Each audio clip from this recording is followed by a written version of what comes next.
Welcome to the live and online free theater workshop. We're going to talk to Amanda. Amanda is a director extraordinaire and longtime friend, and she is going to come up and we're going to do a little Q&A with her and kind of talk to her a little bit about how she got her start. But then, as we've kind of been doing with some of the other folks, like there will be a lot of, I think, teaching and opportunity to share stories and stuff like that through the chatting. So. I could switch it up. I could stand over here. Oh my That'd be goodness. revolutionary. Look out. Yeah. We need to practice what we preach. Yeah. It's getting so crazy in here. You got to surprise them, right? You got to Yeah. surprise them. Yeah. I've learned some things today. Well, can you, I know you and I have talked about this before, but can you kind of talk about how you first got into theater, interested in theater, where it all sort of began for you? Okay. So when I was a kid, I never knew theater was a thing that you could do. But I loved movies. I've always loved movies, but I'm dating myself right now, but my aunt and uncle, the only way I could really watch movies, because my parents weren't super into technology back when the dinosaurs roamed the earth, so when I was a kid. But my aunt and uncle had a video disc player. Anyone? No? Right. See, Josh knows. Our tech guy knows. I'm with you. And there was a time, I will say this, there was a time where there was no such thing as a video store either. Right. You would rent them in my hometown at the hardware store. Oh. You would rent the machine and rent the videos from the same place where you bought a washing machine. Yeah. So you're dating yourself as well. I'm dating myself as well. Oldest people in the room. All right. So what happened was they had 2 video discs, and a video disc, for those of you that don't know, is about this big. It's like a record, like a vinyl record, but it's about a half an inch thick. And it looks like a play pretend kid toy record, but it's a video disc, and you slide it into basically what looks like a turntable, and it plays a movie. Well, they only had 2 movies. And one was Short Circuit. Remember Short Circuit about the robots? And one was 7 Brides for 7 Brothers. So we'd stay with my aunt and uncle for the summer every day, because I got tired of robots. But singing and dancing people, I could not get enough of. So I watched 7 Brides for 7 Brothers, which is an abysmal musical, let's just be honest. But I was, 5, and I watched it every day, every summer. So I guess you could say that's how I got my start in theater. Was 7 Brides for 7 Brothers on video disc. But it wasn't until I was 15, I think it was my 15th birthday, my parents were like, let's do something special. We're going to take her out to see an actual musical, because I was Sound of Music, all the Disney, so the musical movies I was very much into. That's where I got my introduction to theater. So I didn't really come from a theater background per se. I didn't have a stage mom or anything pushing me into auditions. But movies I could relate to. So the first time we went and saw it was actually Into the Woods, which was just playing on the break. Into the Woods at a dinner theater locally. And I spent the entire show just going, it's real. It's come to life. It's the mom. It's real. And so I was sold after that forever. I was like, how do I do this as a person for a living? 15, not realizing there's a whole bunch of stuff that goes into that. Training being a part. And also, it's a whole, there's all these disciplines. You have to learn how to sing, act, and dance, and all that kind of stuff. Stuff that I didn't really know how to do, except in my room at home, So anyway, I would say that's how I got started. I started to realize movie musicals, and I'm a huge music person, so I love music, and so musicals and Broadway were a big theatrical influence for me. But in a movie, it was just so easy to be part of it in your head. You watch a movie as a kid, you're obviously the main character in real life, right? Duh. That's why you're watching the movie, you want to be them or whatever. And so in theater, I was like, no, that can come true. I can actually be them.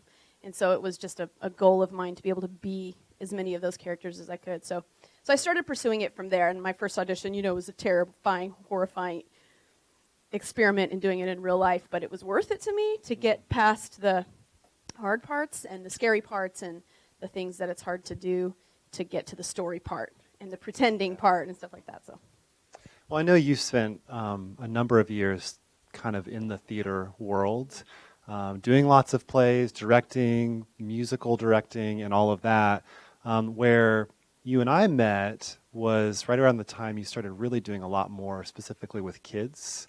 And so I wanted to hear a little bit about that, like some of maybe your favorite aspects of that or what you have really enjoyed. Because I know that'll obviously connect with our audience Right. here, Right. people online. It's like taking those things that you learned in doing plays and then how that applies to working with kids. Totally. I did professional theater for a while. That's actually where I met Jera. I acted, sang, danced, all that kind of stuff, learned how to do it, learned how to compete in it, get out in the world and get paid for it, which was amazing and wicked hard to do. At some point, I became a director, music director, and so you see a ton of kids come through auditions, and it started to break my heart a little bit, just the way auditions treat humans.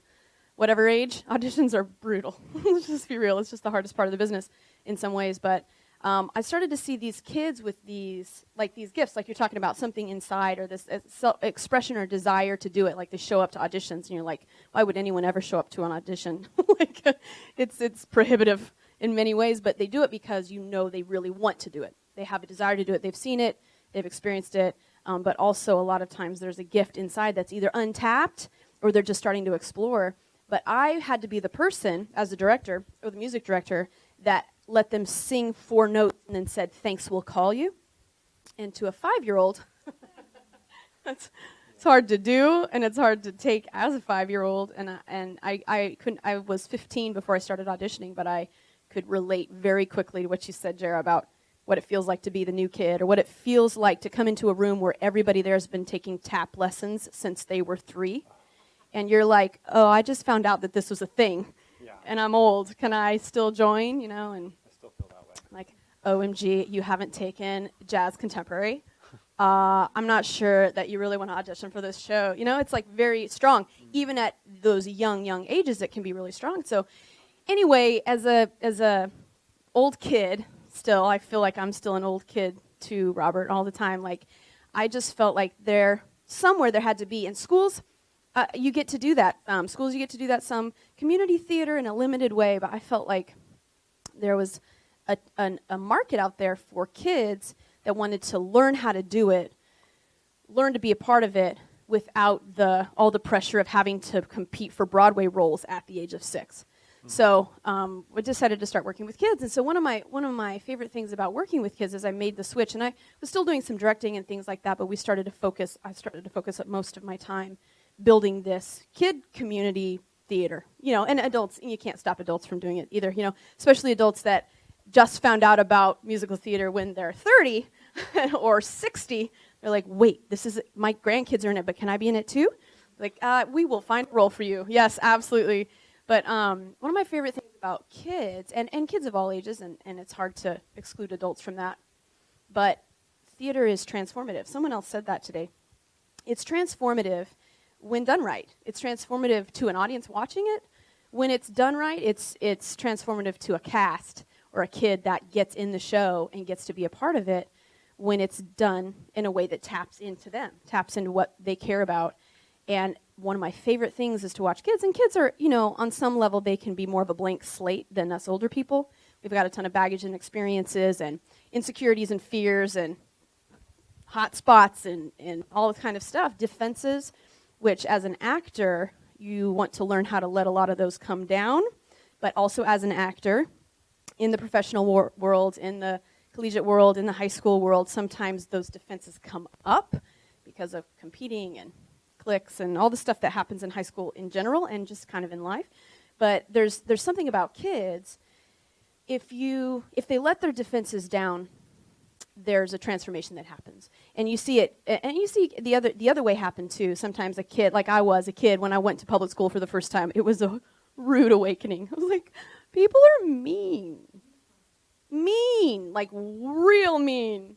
Not just a little mean like my sister mean who would punch me, but I mean like mean. Like it can be, because the competitiveness and the trying to decide who you are at the tender age of first grade and kindergarten, it can be very difficult, and it brings all those defenses up. But what I've seen, and more through doing and learning it, is I've seen kids just completely transform.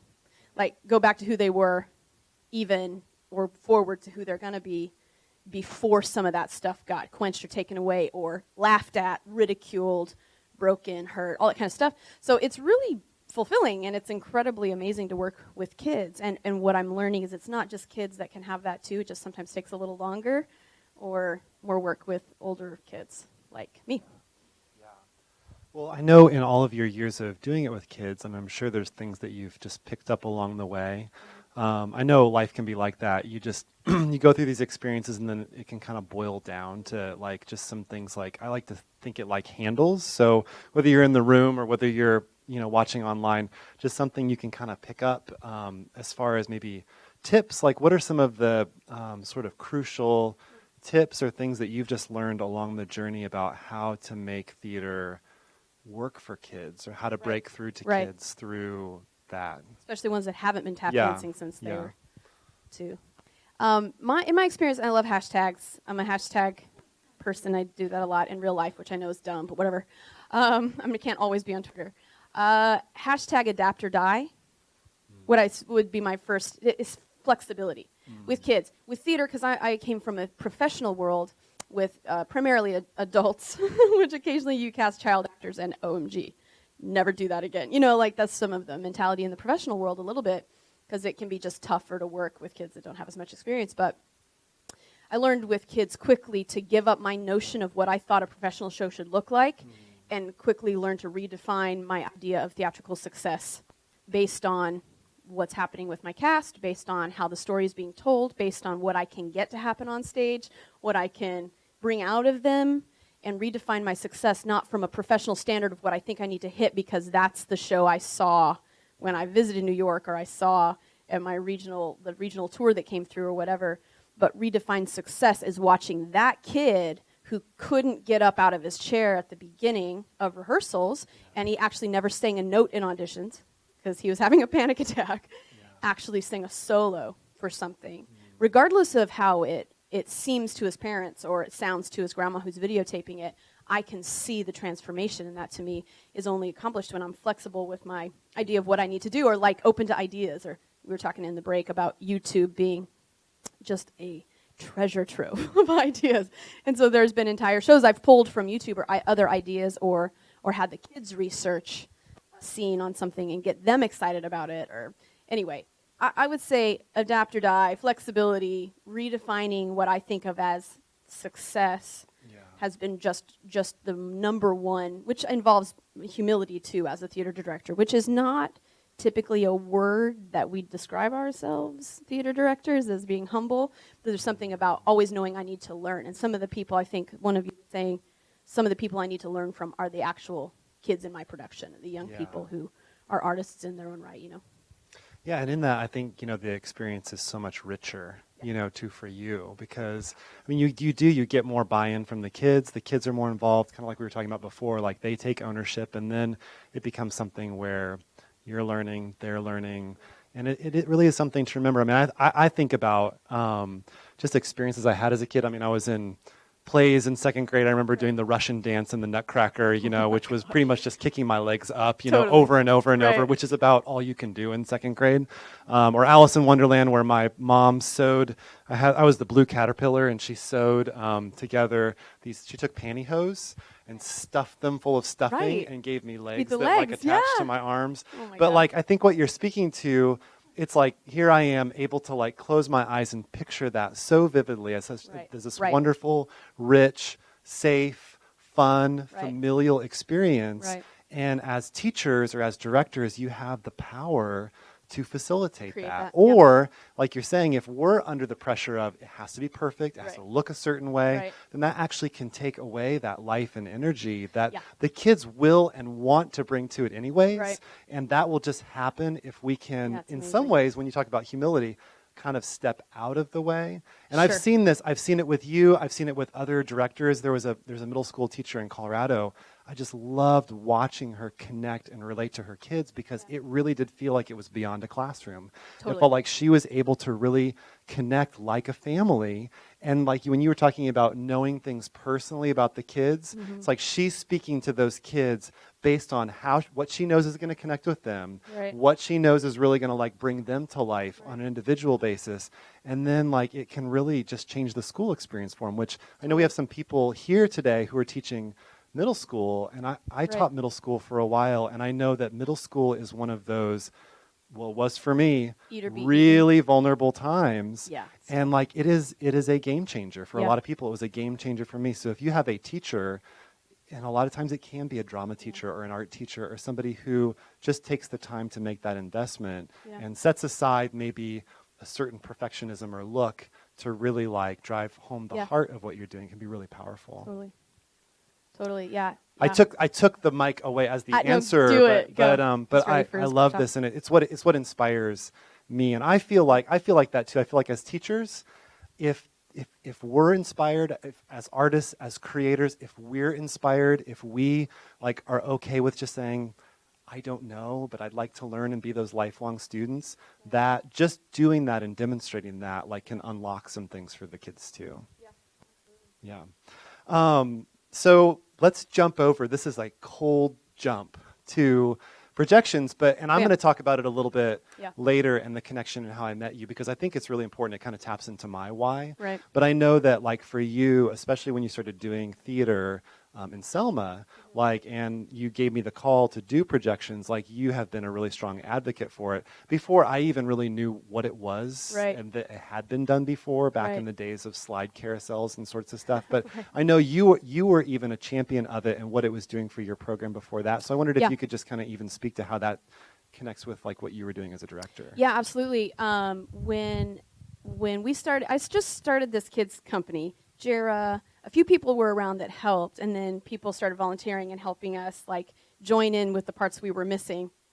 In Selma, Alabama, and the first couple of shows we did, it was like in a giant dark theater that the cyclorama hanging in the back is ripped in 3 places. There's like 15 existing light cans in the space, but 13 of them have been burnt out for 40 years. And the remaining ones have gels that have been burnt onto the lamps that you can't get rid of. I mean, this is like the kind of alternative spaces like we're doing stuff in. And so you want to do Seussical, or you want to do Willy Wonka, or you want to do something magical, and it's just like, use your imagination. Theater's about imagination, so you go. And so anyway, I had experienced in the past, I had a director that I worked for a while, which she was like tired of renting traditional drops, which if you've done drops, if you have a fly space and you're lucky enough to do that, it costs about $300-400 a pop to rent for the week of your show. You need about 50 people to tie it up to the fly rod that's going to fly. They smell terrible. There's just some things about them. They're hard to work with, and you definitely can't use them if you don't have a fly space. She just got tired of it. She had a fly space. She got tired of it. She Googled forest. We were doing Annie Get Your Gun, I think. She Googled forest, and then she Googled train depot, and she literally took a free image, terrible resolution, and just projected it on like a 30 by 20 cyclorama at the back. And I was like, well, that's a cool idea. The execution is awful, but what a great idea. And it started the ball rolling for me, just thinking about what are ways to use that, because one, is just simplifies my process.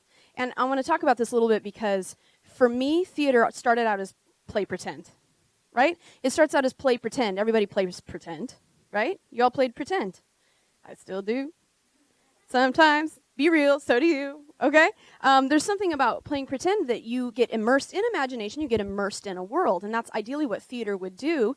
As an audience, you get to come sit down and let the directors, the actors, or the set designers, imagination immerse you in a world, unless the set designer has a ripped cyclorama and 3 can lights to work with, and, high school painters, which are great. I mean, there's some good ones, but also limits what you can do. So projections, to me, took what I had the budget and capacity to do way, way past what I'd been able to do in the past before. So Seussical, we did Seussical, one of the first shows we did in Alabama before we started our company really expand and do things in different states and different theaters and explore a lot of non-theater spaces as well.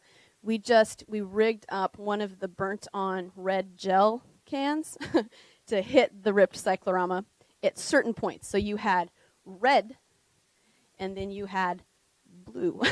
So you could get purple, which was great, and you could get sort of a limited white in the middle if you took both of those cans out or whatever. But so we did what we could to create the space, and had the kids paint some really cool Seussical things. But there's just something about playing pretend. If you are an audience member and your imagination is not working or you're tired that day, it just, it's an elementary school production, and you're like, awesome. It's beautiful. But there's something about projections. You take, and we've all been the aunt or the uncle or the mom or the dad or the teacher or the director who's watching the elementary school production going, oh, yes, almost, buddy. You almost got it, but it's beautiful to watch it happen. But if you can project an incredible thing, and that's something Mitch is incredible at doing. He just designs really beautiful and, yes, affordable, otherwise I couldn't use them, spaces. It brings it to life. For your kids, because projection day was always a big day with our cast, because they're like, what is it? What's it going to be? Where's it going to be? I was like, well, picture this. There's going to be, but when they see it come to life, there's always that incredible moment of, our show is real. Our show is real. This is real. Like, we're really in it. And then it takes them back to a play pretend, or to present day to a play pretend, where they're like, oh, I can actually believe I'm in the chocolate factory. Oh, I actually can believe right now, because of this drop, that I am in an orphanage in New York singing about The Sun Will Come Out Tomorrow. Like, it takes them to a whole different space here. So anyway, I'll go on and on. I'll be your number one marketing, because I can't get enough of the projections. One, because they take my vision as a limited, children's community theater. My vision can't always come to fruition, because in my mind I see Broadway. And I'm like, no, we're doing Annie the way they did it on Broadway. And it's just not realistic. But these take me so much closer than I ever could have been. So does that answer the question? Kind of. I know, too, that there were some other things you were going to share, even just specific to the tips. I'll go have a seat, but I might jump back in. There were several times when you were just saying that, I was like, oh, I want to jump in. I want to teach. I want to share. At And any moment, there's and definitely for some anybody. things that I will here in a little bit, but I wanted to give you a chance to kind of share some more about the directing piece. Well, the thing for me, and I do have some slides as well. There's no guarantee how good or relevant. Oh, that was Seussical. It is a funny story, because, yes, that's me. 3 weeks before our show, our Cat in the Hat developed turns out, fake case of laryngitis.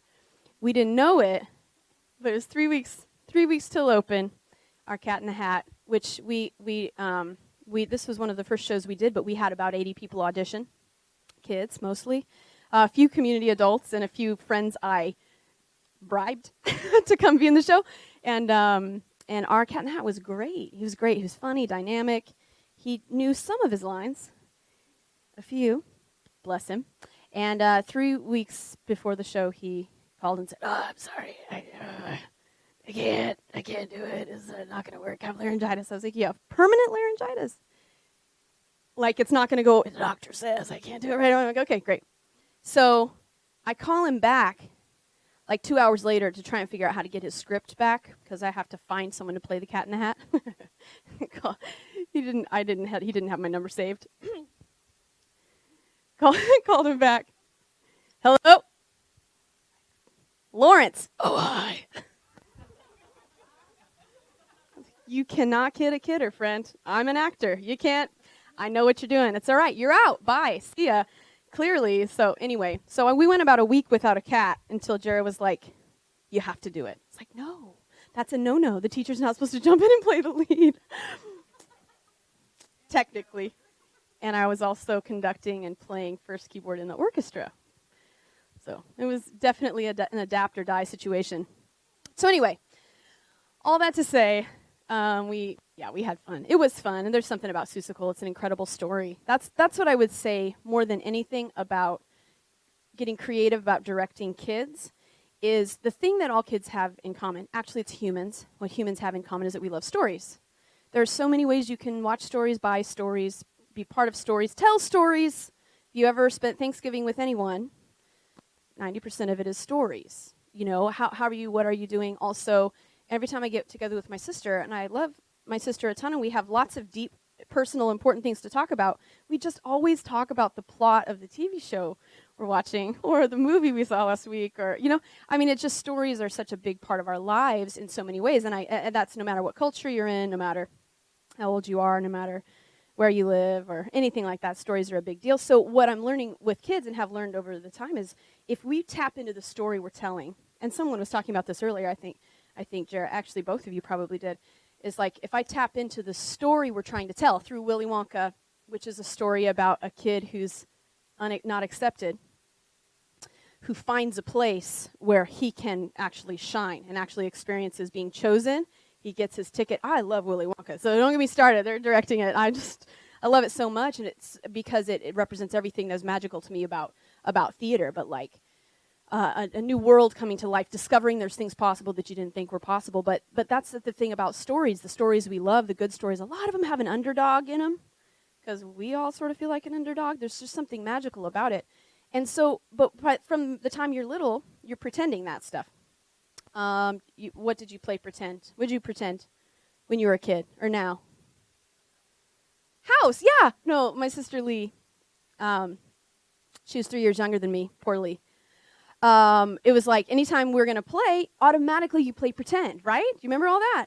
And so my line was always, okay, we're going to play house or whatever. And then my line was always, you be the dad, I'll be the mom.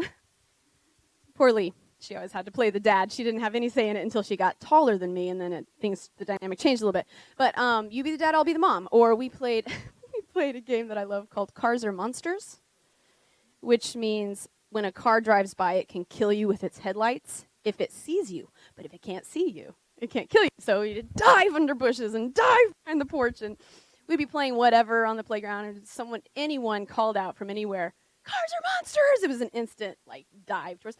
Let's just play pretend. Like, what did you play pretend? Go. Classroom! Interesting, because that's what you grew up to be. School. Played school. Oh! He played office. Oh my gosh. Yeah, because you feel so grown up if you're filing things. Oh, I used to, ribbon fingers. I used to play that I had lasers that shot out of my kneecaps. Because you just take out anyone you wanted that way. They don't even need to know. You just be sitting there, and they don't even know you're killing them. It's a little dark. Sorry, I took a dark turn. Welcome to my... But what I love about theater, and that's why I felt about watching Seven Brides for Seven Brothers, because in my life, I was one of those dancing people out in the mountains, running around, I didn't understand half the story, which is probably good. I was 5. It's not appropriate, but whatever. There's something about learning that I can be part of the story that taps into me as an actor more than just learning the technique of how to tell the story. So that's what I would say. One of my biggest tips for directing kids is to tap into the story. And you talked about tapping into why we're doing the dance or singing the song. I just learned that for myself. If I don't have a connection to the story that my one act is telling, it's just art, and I would like to be arty, and I would like to feel like I'm a great actor, and competitions and conferences and things like that are fun for that, and those can be great motivators, but the deeper motivation has to go hand in hand, I've learned. Otherwise, you end up with a ton of competition and just kids that are more focused on the technique than the story, which as a director is a huge no-no, even though you want some of both. That would be my first one. Oh, yeah, so the next slide. When we first started our community theater company, it was right after I saw the movie Ratatouille. Anyone? There he is. So one of the great things about Ratatouille is he believes in this chef, fictional, or real, I guess, but wrote a book, and so we only knew him fictionally, that believed that everyone could cook, anyone could cook, even a rat, clearly that's what the story's about. He had to believe that he could overcome the stigma about rats being rats, gross, dirty, and that he could not only be, sentient and talk and speak English, but could also be a chef. So it's a beautiful underdog story. Again, I love them. But it's about the concept, and Chef Gusteau says to him over in different ways, and it's the core of his philosophy, is that anyone can cook. So he keeps telling Ratatouille that, and so he overcomes some very obvious and hard difficulties to become a chef ultimately, right? Also a rat, but a chef. So this is one thing that I've learned, and studies show, research, science proves this is an actual true thing. That singing, for example, is one of those things that a lot of people just assume they cannot do, right? Acting also. And as a matter of fact, I've been taught by some people that singing is something that some people cannot do. But what I've learned is that singing is much like riding a bike.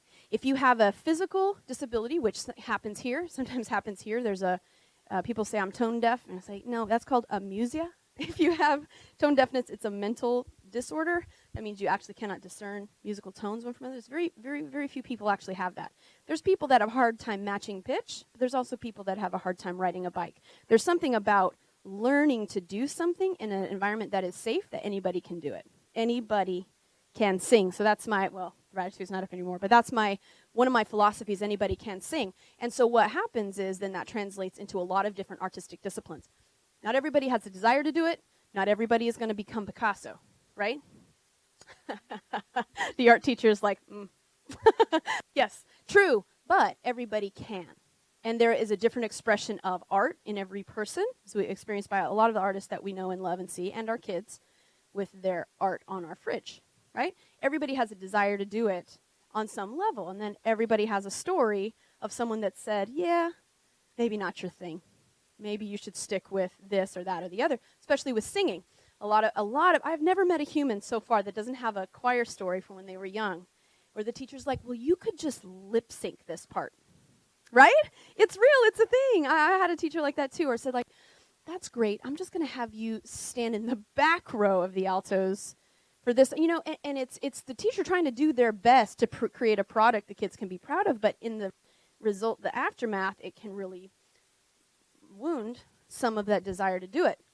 But so anyway, some of my philosophy personally with theater is if you believe in somebody, they can do it. They can do it. Whether they do it up to Broadway standards or my own or their own, that's subjective. But they can do it. But it requires somebody to believe in them and say, and it doesn't have to be a theater person. It can be anyone, because you guys have people that believed in you, right? Everyone has one or two or seven. Mrs. Davis, she was mine. And Mrs. Jackson, first grade and third grade teachers. People that said, you should keep doing that, as opposed to the people that said, don't ever do that again. Because they have some of both, right? Everyone has one? So anyway, do we have more slides to remind me what I'm supposed to talk about next? Storytelling, yeah.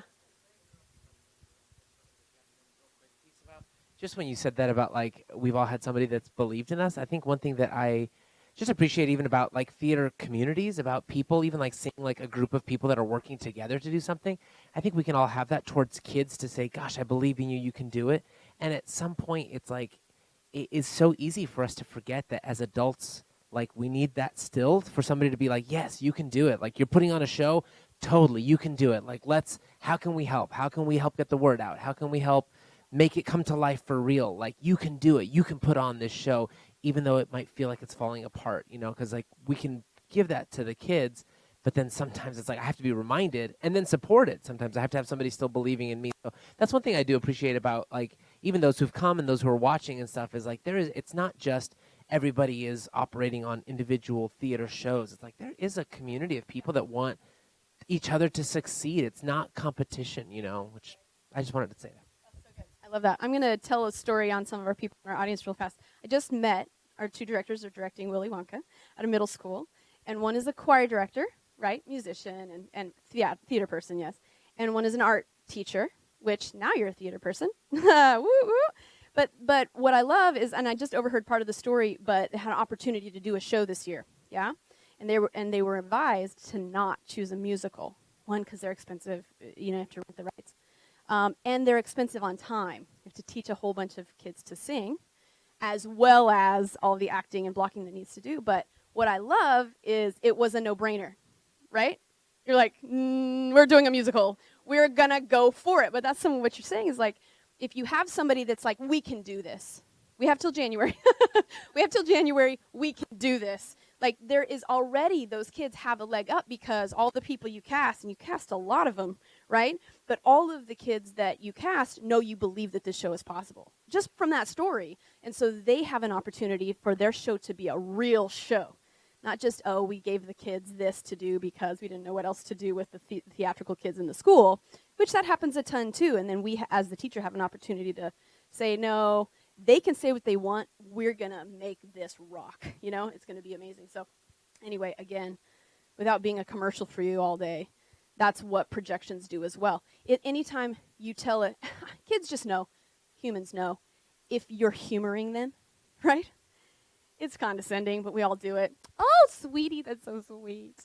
Like, they know. If you're humoring them, they know, whatever age. Like, oh, this is, no, it's okay. That's okay. No, that's good. And they just know.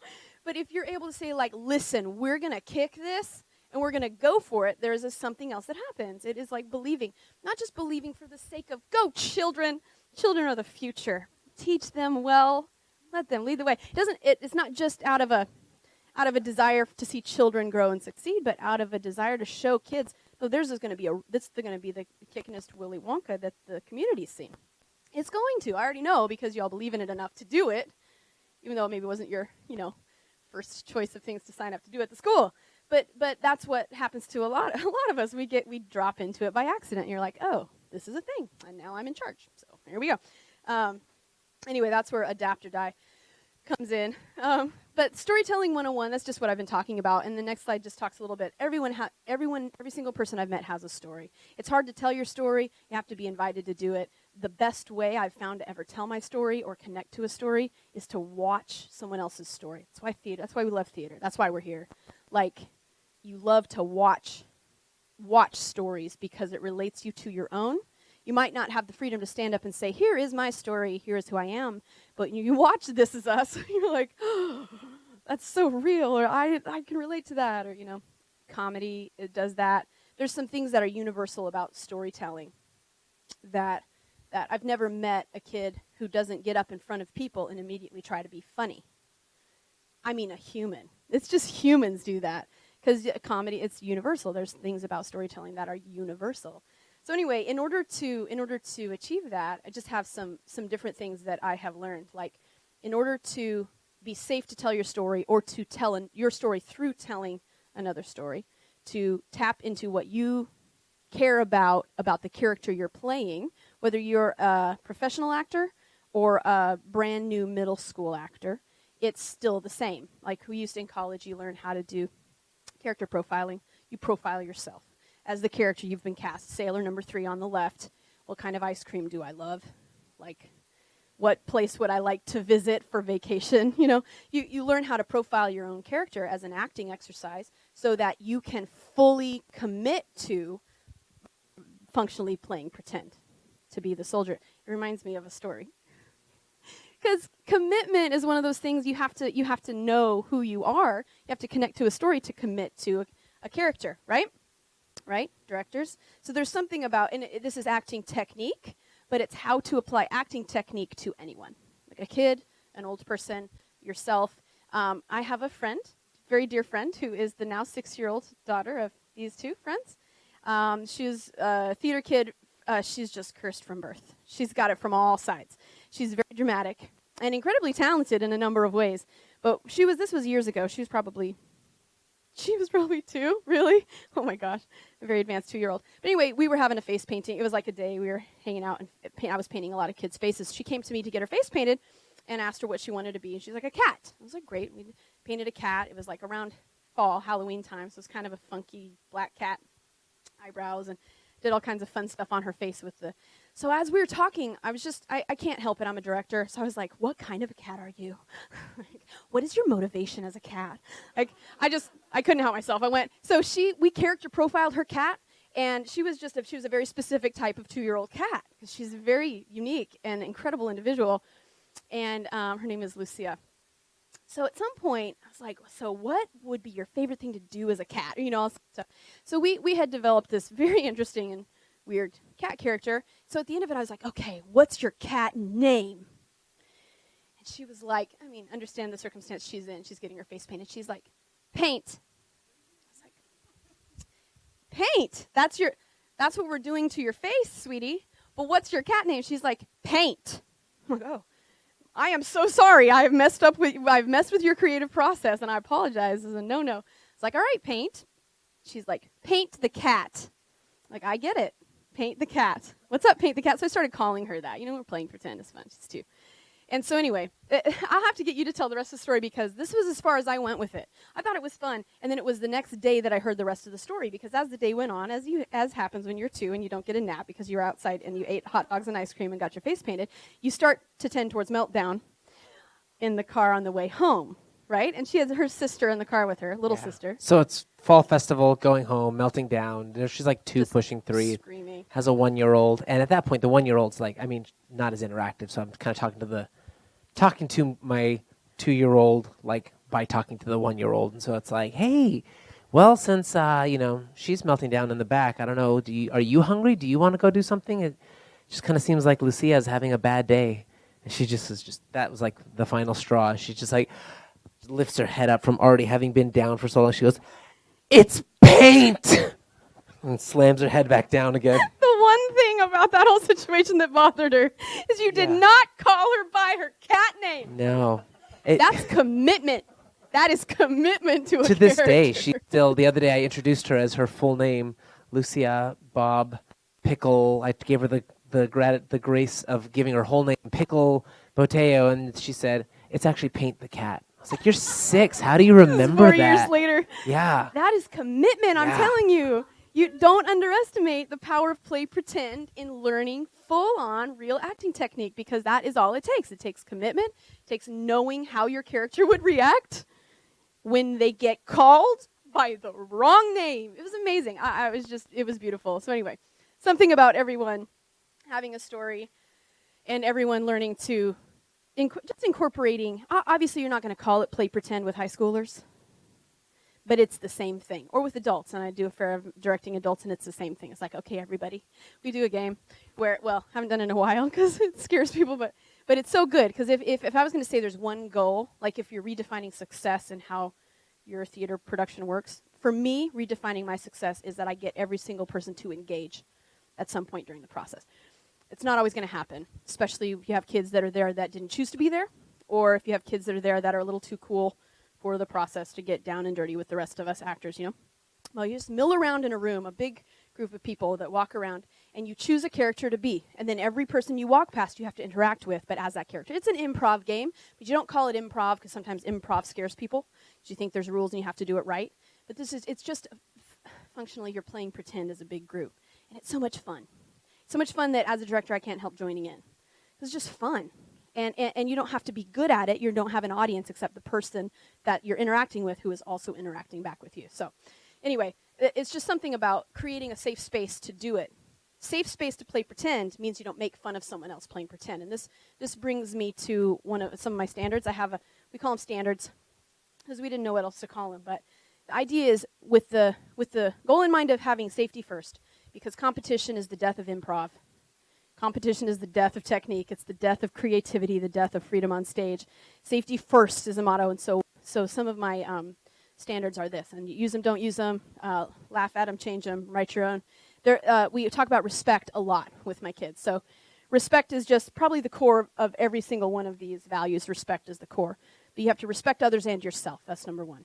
And I always say yourself, and they're like, respect others and yourself. It's like, yeah, do. But explain what that means is, if you have a concept or an idea and you're afraid to put it across, you are not a functioning member of the acting team at that moment. You have to respect your own creative ideas, and that's just true with acting.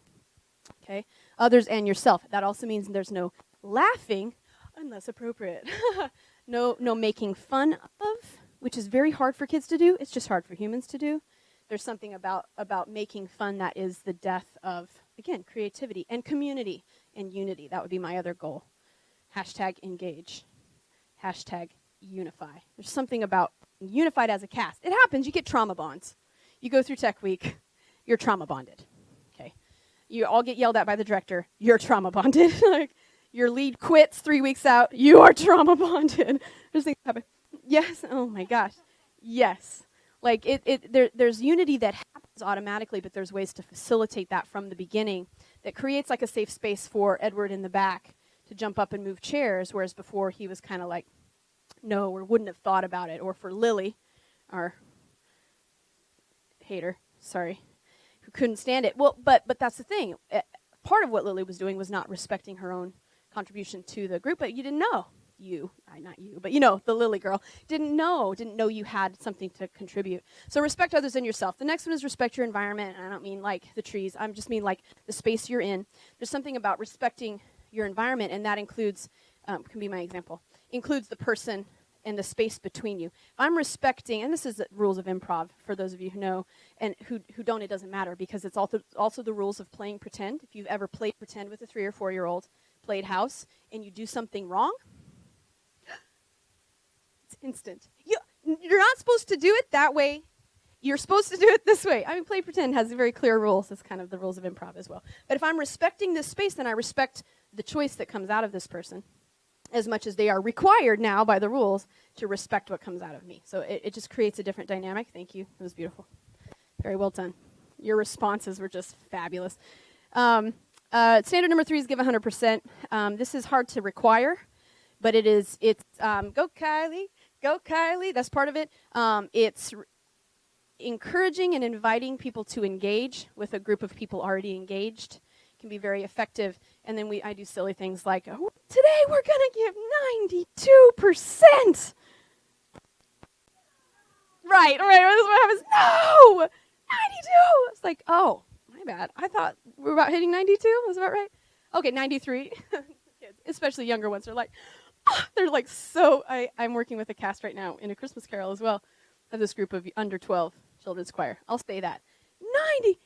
98%. I have this kid who stood up and said, how dare you? My bad. I'm so sorry. Oh, wow. He's very committed and dramatic, which is potentially why he's in the show.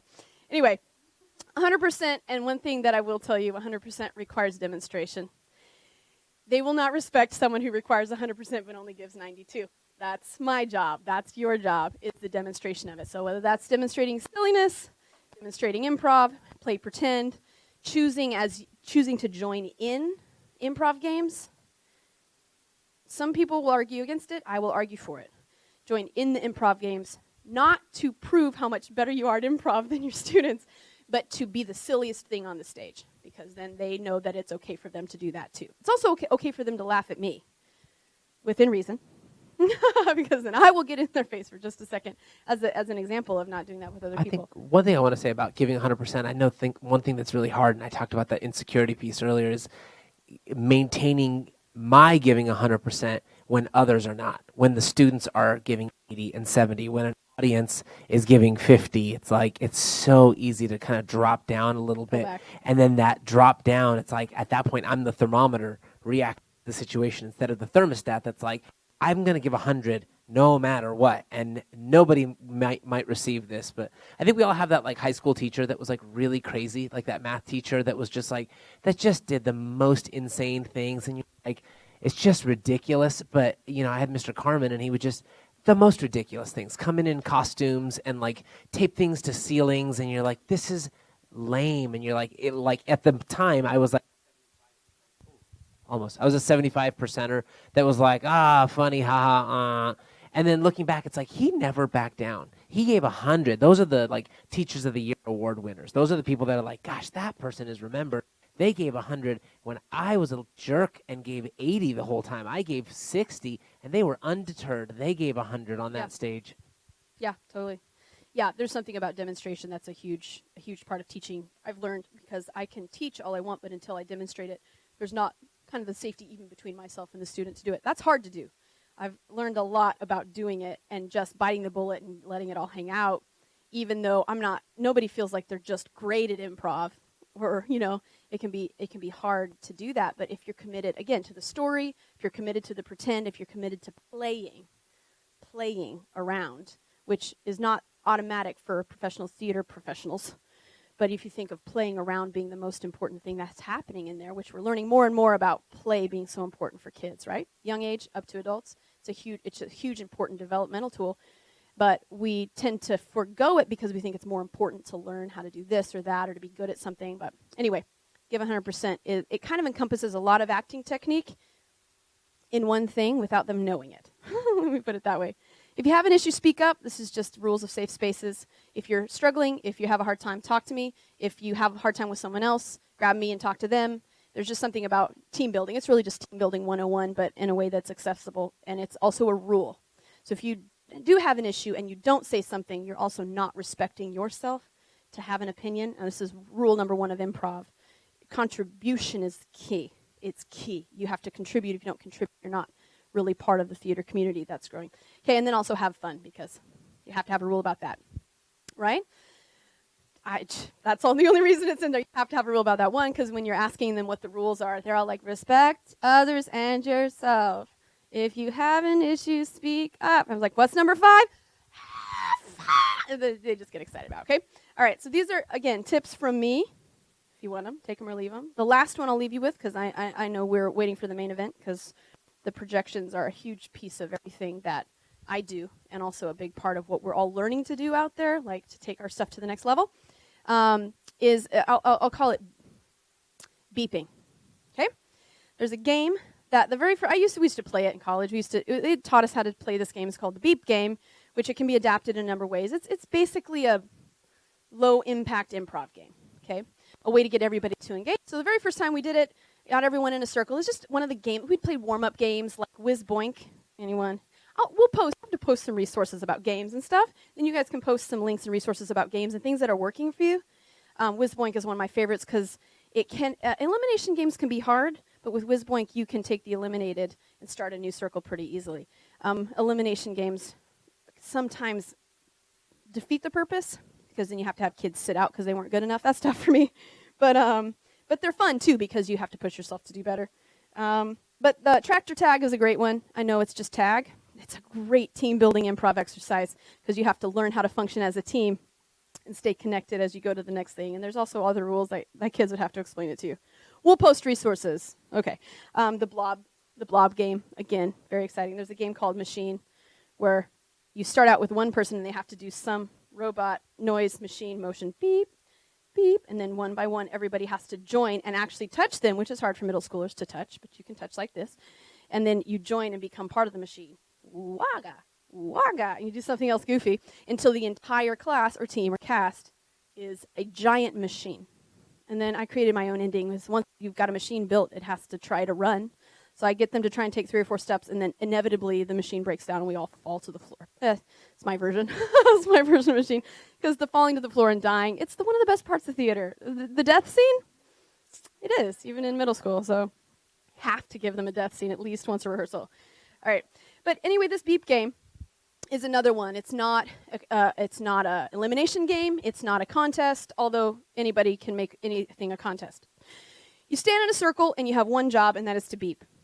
Do it. Oh, we're going to beep right now, okay? We call it beeping. The first time we did it, it's very simple, I promise. Low impact, not hard. We're just passing the beep around. You pass it. You can still sit if you want, or you can stand. Don't take on any pressure. Like, this is low impact.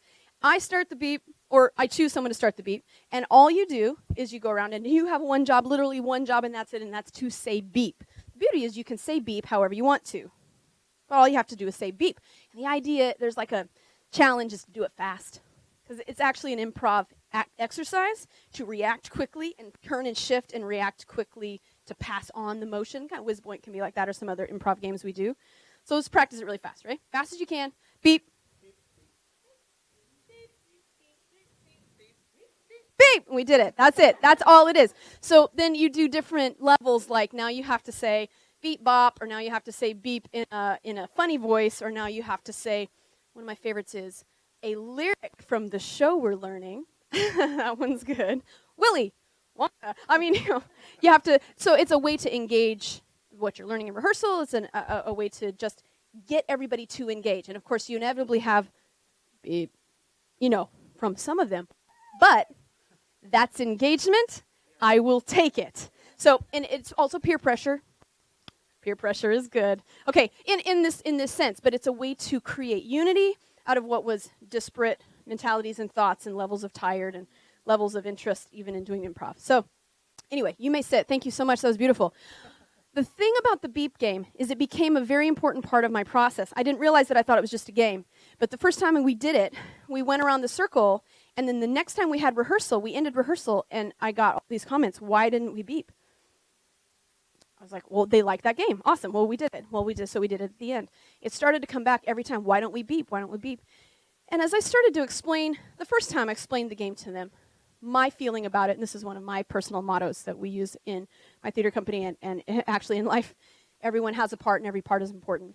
We've all heard the saying, there's no small parts, only small actors. Yeah? Anyone? I've heard it in movies. That's everything I learned. I learned from movies. But this is my adaptation. Everyone has a part. Every part is important because it's not about small actors. It's about you can't do the show without even the smallest part on the stage. You actually can't do the show without the parents that dropped the kids off at rehearsal. You can't do the show without the person that wrote the show. You can't do the show without the director. But you equally can't do the show without the sound guys. There's just every aspect of it is important, like on a team. So what happened was the beep came to represent this team for them. And so when we didn't do the beep, they missed it. And then it started to grow and grow and grow. So every time we did it, so I started to see this transformation happen. Every time we did the beep, this hoodie-covered beep eventually became beep, And all of a sudden you've got kung fu in your improv that you did not have before. But he was respecting himself enough to get out and do it and try it. And because it's funny, which is awesome.